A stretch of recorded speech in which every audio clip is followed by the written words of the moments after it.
The Salesman of the Year did it with panache in 2009, manipulating records and clients. It got our Rocket Singh what he wanted, but leap out of the 70mm screen for just a bit. While the box office didn't, reality might question his business ethic. Rocket Singh's business tip of the year, ladies and gentlemen, grey is the new black and white. What's the right and wrong in business ethics? That's more than just a fair question today. Taking a cue from not real but a real story, the Enron bankruptcy.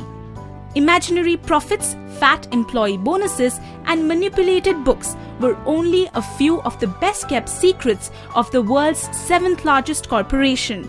From natural gas, energy, oil to broadband, Enron played the field, setting itself up for one of the biggest corporate frauds so far. I soon discovered that Enron was the Studio 54 of corporate America, the epitome of megacorp decadence. I heard rumors of strippers roaming the hall and all-night parties at hotels and bars. Enron was all about excess.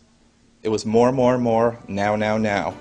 One of its debacles even reached Indian shores. The Dabhol Power project in Maharashtra was stalled as the government could not afford to pay for power at Enron's rate. The only ethical framework within which Enron operated was wealth creation at any cost.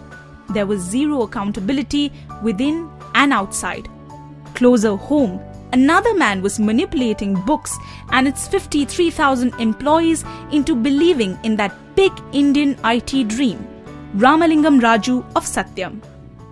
Irony of ironies, accounting trouble at a company whose name means truth in the words of India's markets regulator. It's horrifying. This could possibly be one of the biggest setbacks for the country. Today saw 3 board members resign, and of them, of course, some of the high-profile members, those 3 directors who have resigned include Vinod Dham, the IT specialist. We have seen he's the independent and non-executive director resigning. The funny thing is that only about a couple of days ago he wrote a mail to NDTV saying that he wanted a special board meeting in order to see if there can be changes. Also, Professor Krishna Palek, who non-executive director and a well-known academician, also has stepped down from the board.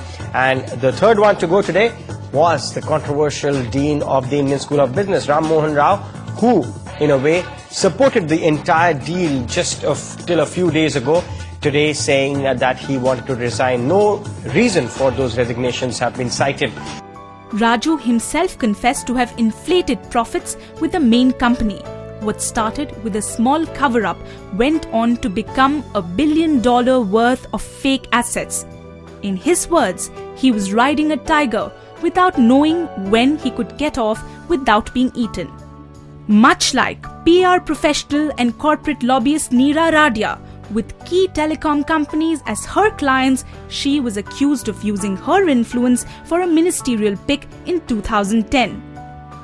Accusations of deep-seated corruption and the 2G scam unfolded, and a raging debate on whether corporate India can subvert the government, media and policy for business quickly took center stage.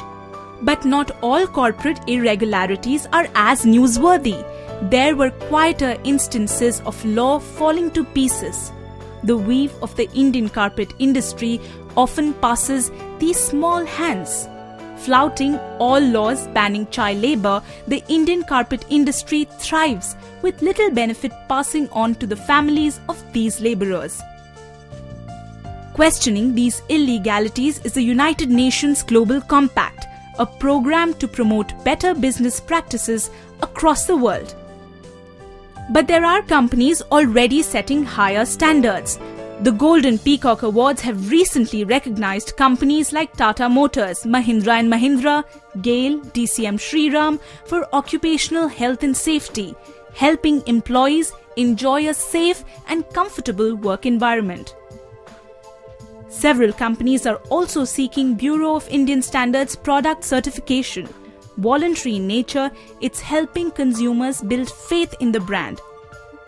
The certification has even been made mandatory for some items such as milk products, LPG cylinders, packaged drinking water. But with no central regulatory body, businesses are often left to their own devices. Shell, one of the largest oil and natural gas companies of the world, under fire for human rights violation and adverse environmental impact, has set up a global internet facility for whistleblowers. They have adopted a voluntary code of ethics pledging transparency. The worldwide WikiLeaks movement and the support it has generated is testimony to how transparency is the need of the hour. But where there is no introspection within, the pressure comes from outside.